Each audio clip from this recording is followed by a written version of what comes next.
have it here coming to you from Albany. That's Albany, Oregon, not Albany, New York, though I've been there a lot too. But, so I'm actually coming to you from the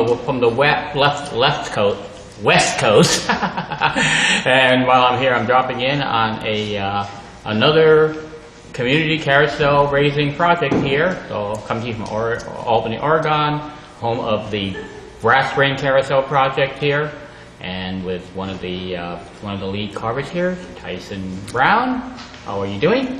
I am doing all right. Good to see you here. Yeah, I was here last year, but but wow, to see how much has happened in just 1 year ago. Yeah, a lot of progress. Yeah. So, a lot of people, are enjoying the resurgence in the popularity of carousel. So, how does this idea come out? Started. Sure. Yeah, this project actually started 8 years ago in 2003. Wendy Kirby, who's a local business owner here in town, she went to Missoula, Montana for a conference. Okay, Missoula, very famous.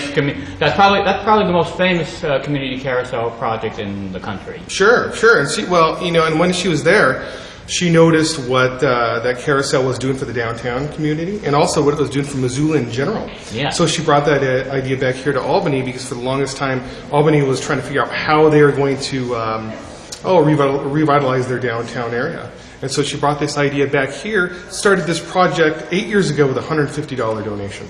Wow. And you've raised a lot more cash since then. It could take a lot to build something like this. Sure, yeah. Actually, at this point here, within the last couple of years, I think about 2 months ago, was appraised for over $2.5 million. Just within this last 8 years. Okay. So, and this is all volunteer work? All volunteer, that's right. Including you. Actually, I'm the paid employee here. So I do get paid. I'm technically the operations manager. So I just kind of keep a rope wrapped around things a little bit. Operations and stuff like that. Yeah. So you imagine, like, with many carousels of this type, you raise money by offering adoption opportunities for all of the animals. Absolutely. We are a 501c3 nonprofit, and so we get all our money through grants, fundraising, and donations. And people end up sponsoring every single one of the animals that we have on this carousel. So it's 52 animals, 2 chariots, plus there's 2 alternates for each row. So we're looking at 60 pieces total, and they've all been sponsored at this point.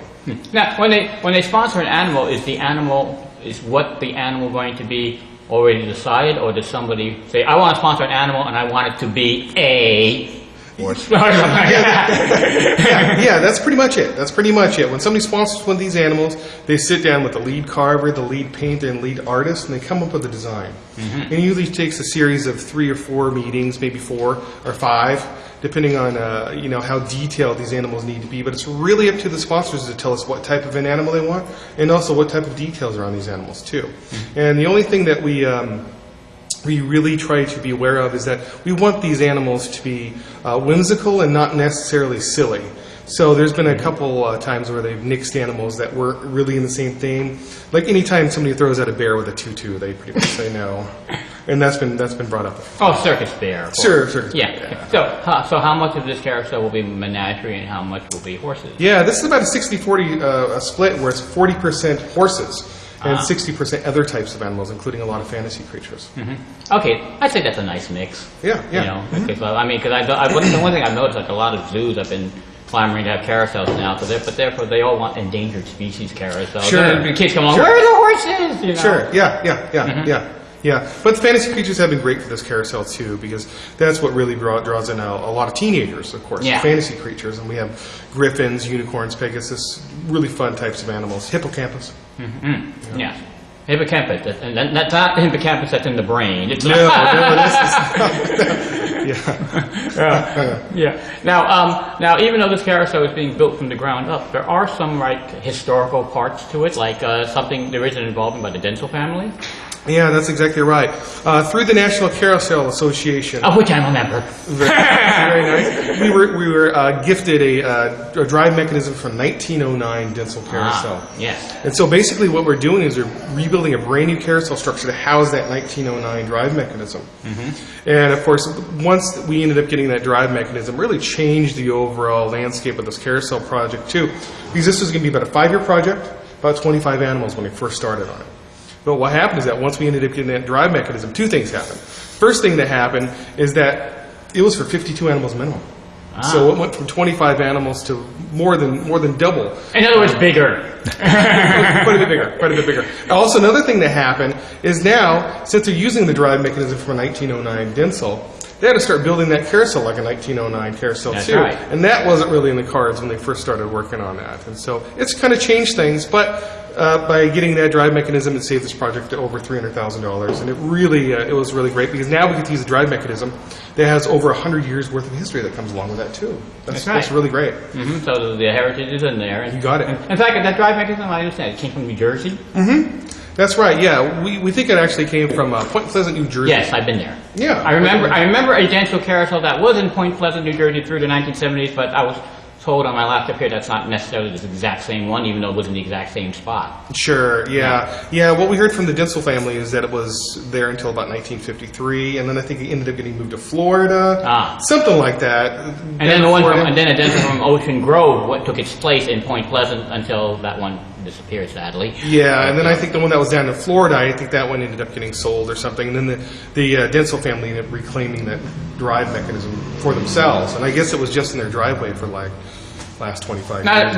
For most people aren't thinking the drive mechanism means not just, it means the motor and then the center pole, but I've noticed in the back you are building a new platform. That's right. Yeah, brand new platform. The only thing that we're really using from the older Carousel is the big center beam and also the big the antique gears that are part of it too. Okay, so the gears big cast iron gears with wooden teeth. Yeah, so we're going to be using all those. Yeah, very strong. Okay. So now, being that we've established the animal mix of the carousel, okay, will this be, I'm pretty sure it'll be mostly jumpers, but you'll have, how many will be jumpers, how much will be standard? Yeah, actually, this carousel has 52 animals and 2 chariots and 3 rows. So the outside row is stationary, of course, because that's what this older 1909 drive mechanism dictates. Yeah, most of them were built like that. Yeah. That was so people could reach for the brass ring without having to reach in the wrong. Sure. And I believe so, that's the story was told. Yeah, and so the 2 inside rows, those are jumpers, and they move up and down. Okay. So, so how far along have you gone in this project? I mean, it's June 2011, and so how far along are you with? I do know community carousel projects do tend to take a very long time. That is true. And like you said, this is a community project. Over 300 total volunteers helping us out. They really do make their own schedule, and so because of that, sometimes it's a bit free form when people come in. But this is a 10-year project, and we're 8 years into it. And since all the animals have been sponsored and designed, we've shifted our focus from getting those sponsored and designed to working on the building fund right now. And that's kind of exactly where we are right now. And that's actually coming on a little better than we thought. And so they want to break ground on a brand new building right here at this location within 2 years is the plan. 2 years. But that's breaking ground. That's just breaking ground. But the point is just putting a hole in the ground for it. Yeah, pretty much. And so, and then afterwards, we'll be building a brand new carousel complex to take care of the carousel. It'll be really great. It's going to be 13,000 square feet, a little bit over than that. And there is a really important aspect of this carousel. Not only are we building a carousel, but this is a community building project too. It really is. A lot of these folks are coming here 3-4 times a week. It's a social club for a lot of folks, and so we want to keep that. Including the guy behind the camera here. That's right. So we really want to keep that aspect going in the next building too. And so we will, just like we do now, we will continue to offer free carving and painting instruction to anybody that wants to learn how to carve classic carousel animals. And, so that's neat. Yeah. So therefore, anybody who's interested who really wants to learn carving, it's a question of no experience required. Yeah, but you can teach. You actually learn it here. Yeah, that's exactly right. That is so awesome. Because of that, we've always had an influx of new carvers and painters coming in. Yeah, that's right. Because carousel carving used to be a dead art. It's alive again. It's alive and kicking again. That's right. And so we will have working carving painting studios and lots of space for the volunteers. Yeah. How many volunteers did you say you have overall right at this point? Yeah, we have over 300 total volunteers. Wow. Yeah. 300. Yeah. Oh, by the way, music. Oh, yes. What do you have on that menu? We actually have a band organ enthusiast over in Corvallis, which is about 10 miles away from us. And he is building an old Wurlitzer from scratch. Wow. Yeah, so he found the plans for an old Wurlitzer 105 with drums and 96 pipes on it. I know there's 105. Yeah, and he actually, like I said, he found the plans for it. He's fabricating the entire thing for us. Ah. So it's going to be very, very nice. So it will essentially be a recreated Wurlitzer 105. You got it. Right down to the paper rolls, or is he going to go high tech? You know what? We found the player organ reels online, and so it's going to be very, very authentic. It's going to sound great. Yeah, they are still cutting Wurlitzer rolls. Not many people realize that. I mean, the vendors have changed over the years, but they are still. So I know because it's so tempting for some people to like go digital because they don't have to worry about paper tearing up. But there's still something about the rolls which play in better than the digital thing. So it is going to be real paper rolls. Ah, that's right. That's okay. So what's your date for the first ride? The first ride. Yeah. Well, that's always a tricky question to ask. That's always tricky to ask with any community carousel project, because some have taken literally decades, like 30. I covered a carousel back home, which literally took like over 20 years to build. Sure. So I hereby pop the question here in Albany, Oregon. Sure. So of course, and it really just depends how fast we can get the funding and stuff like that. But all that aside, the goal to have this project done is to have it done on the 70th birthday of Wendy Kirby, the lady that created this whole project. And she's going to be 70 in about 3.5 years or so. And so that's an obtainable goal, thereabouts. Which is a realistic goal, yes. Yes. For the very first ride, and the building's all up and running, and so okay, that is great. Well, I look forward to it, and maybe I'll be back there. Yeah. Back here then for that. All right. Yeah. Okay. Well, Tyson, nice to meet you. Thanks for being part of the show here. And those is Raptor Rabbit coming to you from Albany, Oregon, not New York, here at the Brass Spring Carousel Project. Keep up and happy.